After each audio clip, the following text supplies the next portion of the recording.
ഇതെന്താ സച്ചേട്ടൻ ഇങ്ങനെ രൂക്ഷമായി നോക്കി നിൽക്കുന്ന? എന്തോ ഇഷ്ടപ്പെടാത്ത മട്ടാണല്ലോ. എന്താ സച്ചേട്ടൻ ഇങ്ങനെ നോക്കുന്നേ? എവിടെ എന്റെ ബെഡ്ഷീറ്റ്? ഇതാ ബെഡ്ഷീറ്റ്. ഇത് പോരെ? പോരാ. എന്റെ ബെഡ്ഷീറ്റ് എവിടെയെന്നാ ചോദിച്ചത്? ഞാൻ ഉപയോഗിക്കുന്ന എന്റെ ബെഡ്ഷീറ്റ്. അതിനെങ്ങനെ പ്രത്യേകിച്ച് ബെഡ്ഷീറ്റ് ഒക്കെ ഉണ്ടോ? ഒരു ബ്ലൂ ബെഡ്ഷീറ്റ് ഉണ്ടായിരുന്നല്ലോ. ബ്ലൂവോ? എന്നും ഒരു ബെഡ്ഷീറ്റ് തന്നെ വിരിച്ചെടുക്കാൻ പറ്റുമോ? അതൊക്കെ ഞാനെടുത്ത് വാഷ് ചെയ്യാൻ ഇട്ടിരിക്കാം. എന്തിനാ എന്റെ ബെഡ്ഷീറ്റ് എന്നോട് ചോദിക്കാതെ വാഷ് എടുത്തത്? തന്നോട് ഞാൻ പറഞ്ഞ വാഷ് ചെയ്യാൻ ഇല്ലല്ലോ.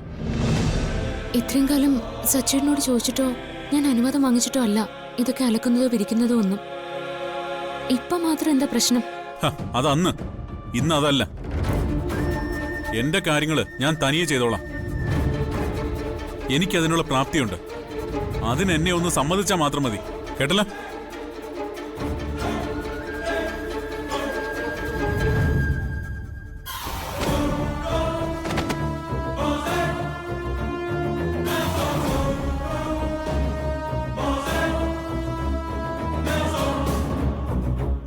ബെഡ്ഷീറ്റ് മൊത്തം അഴുക്കായിരുന്നു.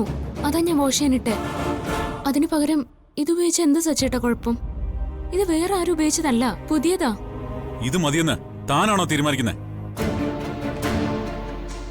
താൻ വരുന്നതുവരെ ഇവിടുത്തെ ഡ്രസ്സും മറ്റു തുണികളും ധോബി ഇവിടെ വന്ന് എടുത്തോണ്ട് പോയി നല്ലതുപോലെ തേച്ച് മടക്കി കൊണ്ടുവരുമായിരുന്നു. താൻ വന്നു, അത് നിർത്തിച്ചു. എന്റെ കാര്യങ്ങൾ എന്റെ അനുവാദം ഇല്ലാതെ ചെയ്യുന്നത് എനിക്കിഷ്ടമല്ല.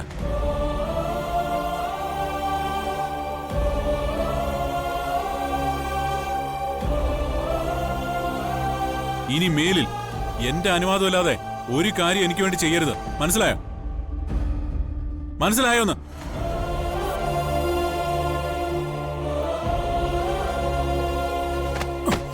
ഓരോരുത്തരുടെ ഇഷ്ടങ്ങൾ അറിഞ്ഞു ചെയ്യണം. ഇല്ലെങ്കിലേ ഒരു വാക്ക് ചോദിക്കണം. അതാ വേണ്ടത്.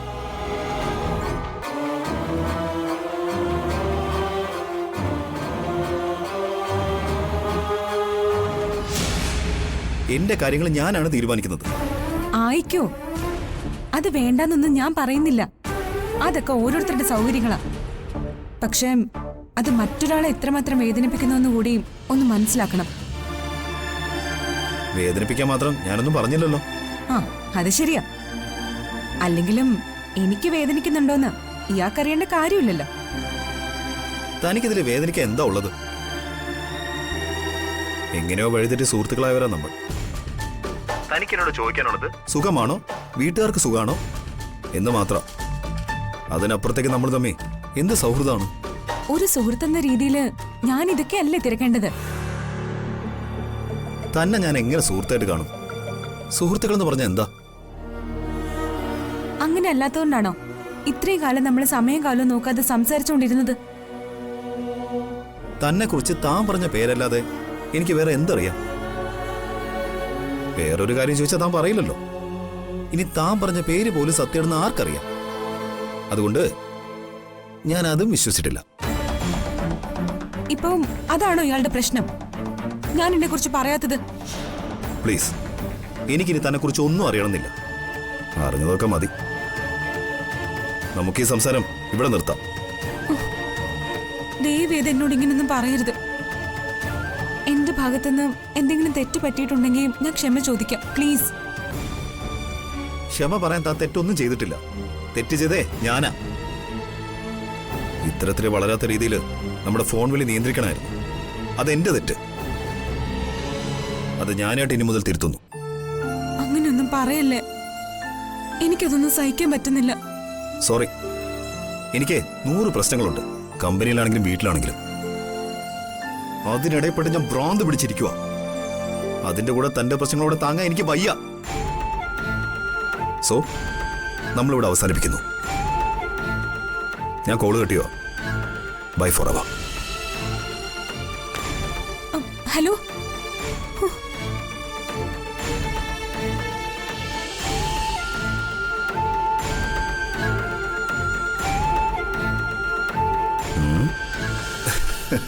ഇടയ്ക്കൊരു സൈക്കോളജിക്കൽ അറ്റാക്ക് നല്ലതാ. ഒരു ഇമോഷണൽ ബ്ലാക്ക് മെയിലിംഗ്. അപ്പോ അറിയാം അവൾക്ക് എന്നോടുള്ള ആറ്റിറ്റ്യൂഡ് എന്താണെന്ന്.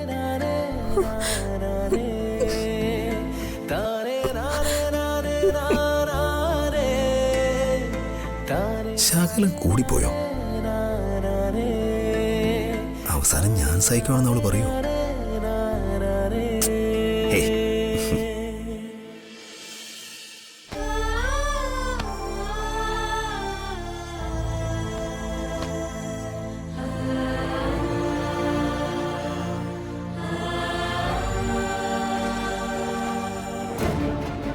അയ്യോ വേണ്ട, ഞാൻ വിരിച്ചോളാം. ഇങ്ങ് തന്നാ മതി. എന്റെ ബെഡ്ഷീറ്റ് വിരിക്കാൻ എനിക്കറിയാം. മാറിയിരിക്കാൻ അങ്ങോട്ട്. ഞാൻ വരച്ചാൽ ഇത് വിരിയില്ലേ? ആഹാ, അങ്ങനെയാണെങ്കിൽ നോക്കാലോ. മാറിയിരിക്കാൻ അങ്ങോട്ട്.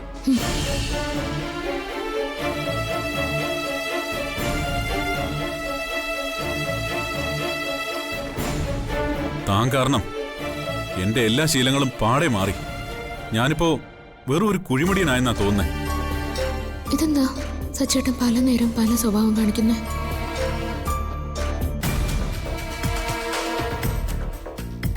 അതിങ്ങ് തന്നേക്ക്.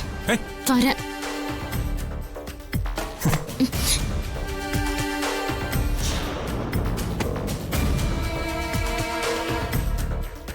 കിടക്ക്.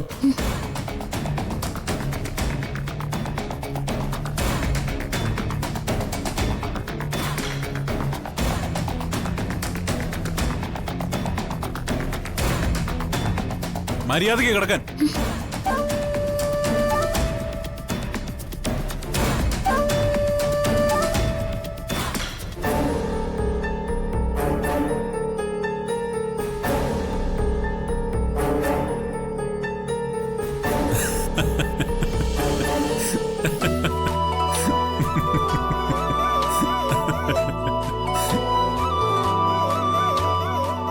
കൊടുത്താ കൊല്ലത്തും കിട്ടുമെന്ന് ഇപ്പൊ തെളിഞ്ഞല്ലോ അല്ലേ?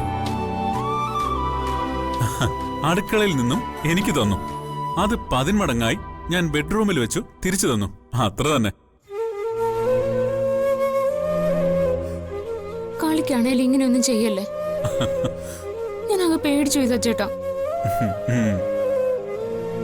ഇടയ്ക്കൊക്കെ ഇങ്ങനെ പേടിക്കുന്നത് നല്ലതാണെന്നാ ഡോക്ടർമാർ പറയുന്നത്.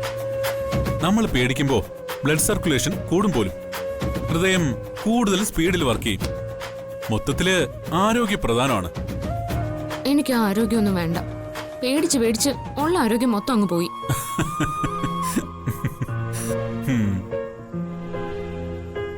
സച്ചേട്ടൻ കിടന്നു. താൻ ആദ്യം കിടന്നു. ദാ.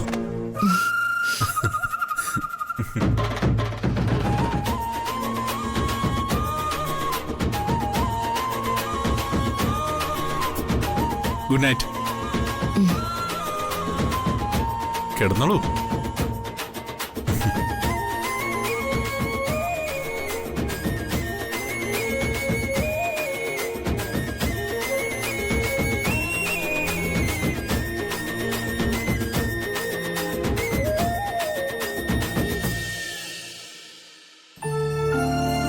ഞാനാണോ തെറ്റുകാരി? ആയിരിക്കും. ഇടയ്ക്കിടയ്ക്ക് വിളിച്ച് ശല്യം ചെയ്യുന്നുണ്ടായിരുന്നല്ലോ. ഒത്തിരി തിരക്കുള്ള ആളല്ലേ. കമ്പനിയിലെ പ്രശ്നങ്ങൾ മനസ്സിലാക്കാം. വീട്ടിലെന്താ പ്രശ്നം? എന്റെ ഏക ആശ്വാസം അവനിലൂടെ അച്ചുചേച്ചിയുടെ കാര്യങ്ങളെല്ലാം അറിയാന്നുള്ളതായിരുന്നു. ഇപ്പൊ അത് നിന്നു.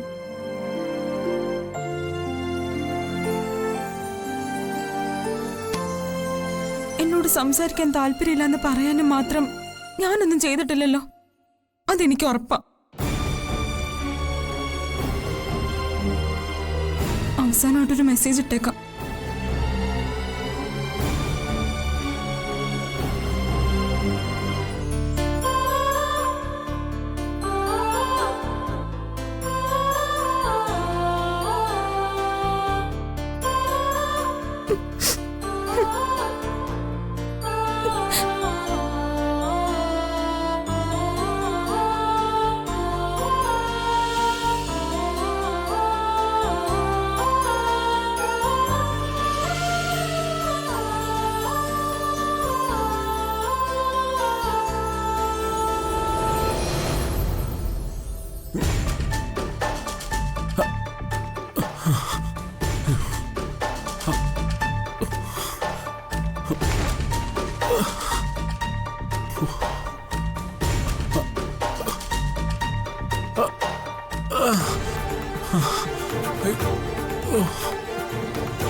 വയറേ.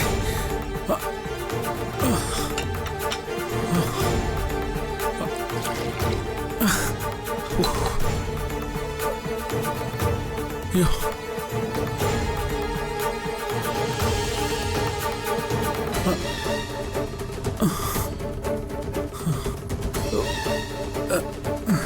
എന്തു പറ്റി സച്ചേട്ടാ?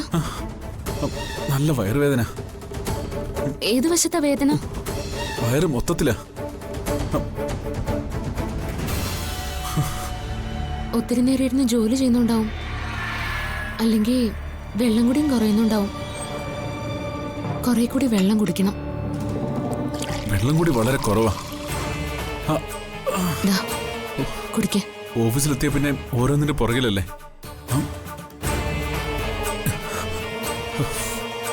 നേരത്തിനും കാലത്തിനും ഭക്ഷണം ഉറക്കം കുറവല്ലേ.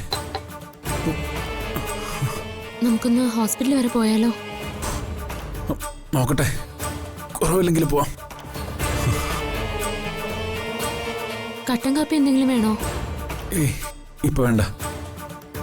വയറുവേദനയ്ക്കുള്ള മരുന്ന് തരട്ടെ? വേണ്ട, കുറച്ചിരുന്ന് കിടക്കട്ടെ.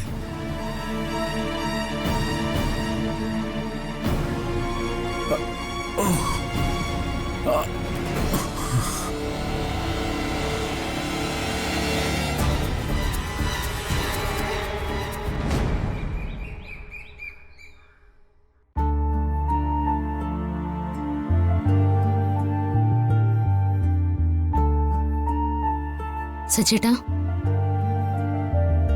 സച്ചേട്ടാ, ദാ കാപ്പി കുടിക്കേ.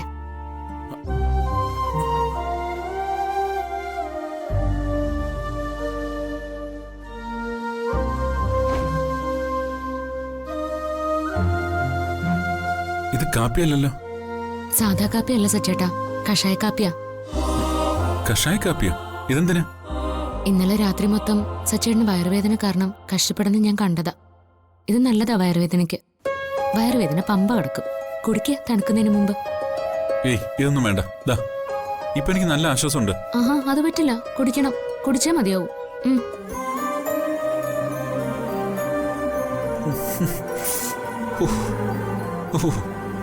ഏയ് എനിക്കിത് വേണ്ട. എന്നെ കൊണ്ടത് കുടിക്കാൻ പറ്റുന്നില്ല. ഇതെന്താ ഇത്? ടാറ് കളിക്കതോ? എന്തൊരു കായ്പാ അതിന്. സച്ചേട്ടാ, അങ്ങനെയൊന്നും പറയല്ലേ. ഇതിലേ കാപ്പിപ്പൊടി, ശർക്കര, ജാതിപ്പട്ട, കുരുമുളക്, തുളസി അങ്ങനെയുള്ള മരുന്നുകൾ മാത്രമേ ഉള്ളൂ. അത് നല്ലതുപോലെ കാച്ചി കുറുക്കി ഉണ്ടാക്കിയതാ ഇത്. ഇത് എന്റെ അമ്മ ഞങ്ങൾക്ക് ഉണ്ടാക്കി തന്നോണ്ടിരുന്നതാ. ഇത് കുടിച്ചാ സച്ചേട്ടന് വയറുവേദനയെ വരില്ല. പ്ലീസ് ഇത് കുടിക്കണം. കുടിക്കുക. ഏയ് എനിക്ക് വേണ്ട. എന്നാ നോക്കിക്കോ, ഞാൻ ഇപ്പൊ തന്നെ അച്ഛനോട് പറയും. ഇന്നലെ രാത്രി മൊത്തം സച്ചേട്ടൻ വയറുവേദന കൊണ്ട് പൊളയായിരുന്നു എന്ന്. അപ്പൊ അച്ഛൻ ഒന്നുകിൽ ഹോസ്പിറ്റലിൽ പോകാൻ പറയും, അല്ലെങ്കിൽ ഈ മരുന്ന് കുടിക്കാൻ പറയും. അതിലും നല്ലത് ആരും അറിയാതെ ഇത് കുടിക്കുന്നതല്ലേ. താൻ എന്നെ ബ്ലാക്ക് മെയിൽ ചെയ്യണം. ഒരു ബ്ലാക്ക് മെയിലിംഗും ഇല്ല. സച്ചേട്ടനെ ഒന്ന് കുടിച്ചാ മതി. കുടിക്കും. എങ്ങനെ ഈ പണ്ടാരം കുടിക്കുന്നേ? ആലോചിക്കാനേ വയ്യ. സച്ചേട്ടൻ ഇവിടെ ഇരുന്നേ. ഇനി കണ്ണടച്ചേ. വാതർക്ക്.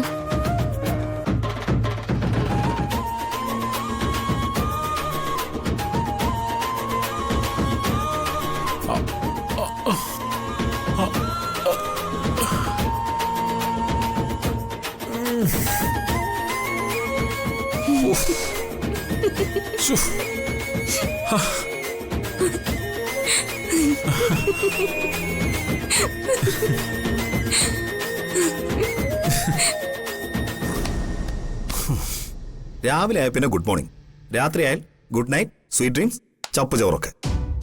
പക്ഷെ ആരും രാവിലെ രാത്രിയോ നമ്മുടെ പേര് പറഞ്ഞ് Sandeep good morning, Sandeep good night എന്നൊന്നും ആരും പറയില്ലല്ലോ. ഏതെങ്കിലും ഒരുത്തം തള്ളുന്ന വായിച്ച മനസ്സിലാവാത്തൊരു മെസ്സേജ് കുറെ എണ്ണത്തിനങ്ങ് തള്ളും, കൂടെ നമുക്കും. നമ്മൾ മെനക്കെട്ടിരുന്ന് ഗാലറി ക്ലീൻ ചെയ്യണം.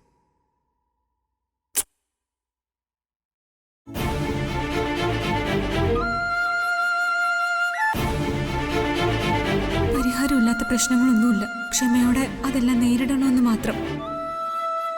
ഇനി ഒരിക്കലും ഒരു മെസ്സേജിലൂടെയോ ഒരു കോളിലൂടെയോ ഞാൻ നിങ്ങൾക്കൊരു ശല്യമാവില്ല.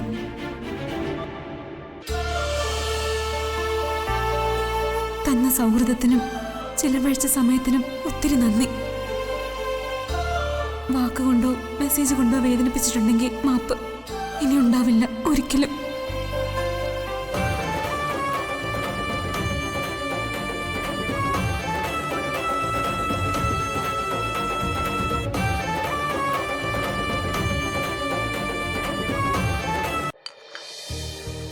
ദാ, സന്ദീപ് എവിടെ?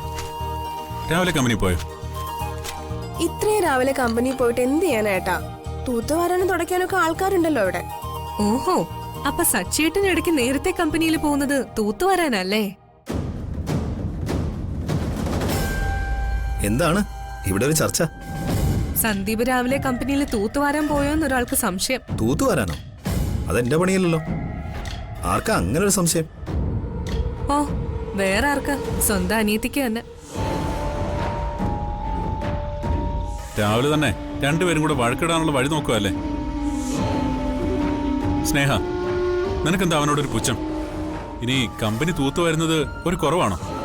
നമ്മുടെ അച്ഛൻ കമ്പനി കുറെ കാലം തൂത്തുവാരിയിട്ടുണ്ടല്ലോ. ഒരു തൊഴിലും മോശമല്ല സ്നേഹേ. ഗാന്ധിജി പോലും ചെയ്യാത്ത ജോലിയില്ല. അയ്യോ, ഞാനൊരു തമാശ പറഞ്ഞത് എന്റെ അടുത്ത്. സന്ദീപേ, എന്താ എടുത്തി? സോറി മോനെ. അതിനടുത്തി അവനോടൊരു സോറി.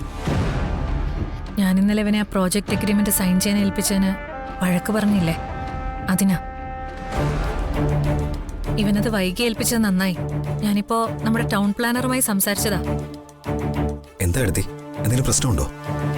ഞാൻ ഇന്നലെ മാനേജറെ വിളിച്ച് സംസാരിച്ചപ്പോ എല്ലാം ഏട്ടത്തിയോട് പറഞ്ഞോളാന്ന് പറഞ്ഞു. വെസ്റ്റേൺ എന്റർപ്രൈസസിന് ഫണ്ടിങ് ഇഷ്യൂ ഉണ്ട്. അതുമാത്രമല്ല, നമ്മളെ മനഃപൂർവ്വം കുഴി ചാടിക്കാനുള്ള പദ്ധതിയായിരുന്നു അവരുടെ.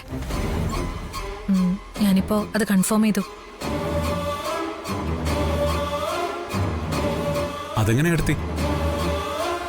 അവരുടെ പ്രൈമറി റിപ്പോർട്ട് ഓക്കെ ആയിരുന്നില്ലേ? അതുമാത്രമല്ല, ഏട്ടത്തി ആ കമ്പനിയുമായി മുമ്പും പ്രോജക്റ്റ് കമ്മിറ്റ് ചെയ്തിട്ടില്ലേ? ആ അതെ, അതന്നല്ലേ. ആ അന്നതിന്റെ ബോർഡ് മെമ്പർമാര് വളരെ ജെനുവിനായിരുന്നു. ഇപ്പൊ അവര് തന്ന സൈറ്റ് യഥാർത്ഥത്തില് വയല് മണ്ണിട്ട് നികത്തി കരഭൂമിയാണെന്ന് ഫേക്ക് സർട്ടിഫിക്കറ്റാ തന്നത്. നമ്മളതിൽ നിർമ്മാണം തുടങ്ങിയിരുന്നെങ്കിൽ ലീഗലിൽ കുടുങ്ങി പ്രോജക്റ്റ് നിന്നുപോയനെ. അതുമാത്രമല്ല, നമ്മൾ സർക്കാരിന്റെ ബ്ലാക്ക് ലിസ്റ്റിൽ പെടുവായിരുന്നു. വലിയൊരു തുക ഇൻവെസ്റ്റ് ചെയ്യാൻ നമ്മൾ ആലോചിച്ചതാണല്ലോ. Great work. മാനേജരോട് താങ്ക്സ് പറഞ്ഞേക്കോ എടുത്തി. അപ്പോ താങ്ക്സ് പറയേണ്ടത് മാനേജരെക്കാളും സന്ദീപിനോടാ സച്ചേട്ടാ. കാരണം സന്ദീപ് ഡിലേ വരുത്തിയതുകൊണ്ടല്ലേ കാര്യങ്ങള് മാനേജർ പഠിക്കാൻ തീരുമാനിച്ചത്. അപ്പൊ സന്ദീപ് ഒന്നും ചെയ്തില്ലെങ്കിലും ഗുണം തന്നെയായി. ഞാനങ്ങ് പേടിച്ചു പോയി. ഇനിയെല്ലാം ശരിയാവേ ഞാൻ സമയത്തിന് കാര്യങ്ങൾ ചെയ്യാതിരിക്കുകയും ചെയ്താലുള്ള അവസ്ഥ എന്താവുമായിരുന്നു? എന്നെ ആണ്ടുവലി നടത്തിയനെ. നീ പേടിക്കേണ്ട സന്ദീപേ. തുടക്കത്തില് എനിക്കും ഇത്തരം പ്രശ്നങ്ങൾ സംഭവിച്ചതാ. നമ്മള് കുറച്ചുകൂടി വിജിലന്റ് ആവണം. ആ എടുത്തി, വെസ്റ്റേൺ എന്റർപ്രൈസസിന്റെ മുൻകാല ഫയലുകളൊന്ന് പഠിക്കണം. അവരത്ര ജെന്യൂൻ ആണെന്ന് എനിക്ക് തോന്നുന്നില്ല. എൻ്റെ ഒരു സുഹൃത്ത് എന്നോട് പറഞ്ഞത്, അവരേതെങ്കിലും കമ്പനിയിൽ നുഴഞ്ഞു കയറും, അവിടെയുള്ള ടോപ്പ് പേഴ്സണുമായി ഒരു റിലേഷൻ ഉണ്ടാക്കിയെടുക്കും, പിന്നെ പണം കൊടുത്തവരെ വിലക്കെടുക്കും എന്നൊക്കെയാ. വിജയുടെ കാര്യത്തിൽ ഒന്ന് ക്രോസ് ചെക്ക് ചെയ്യണം.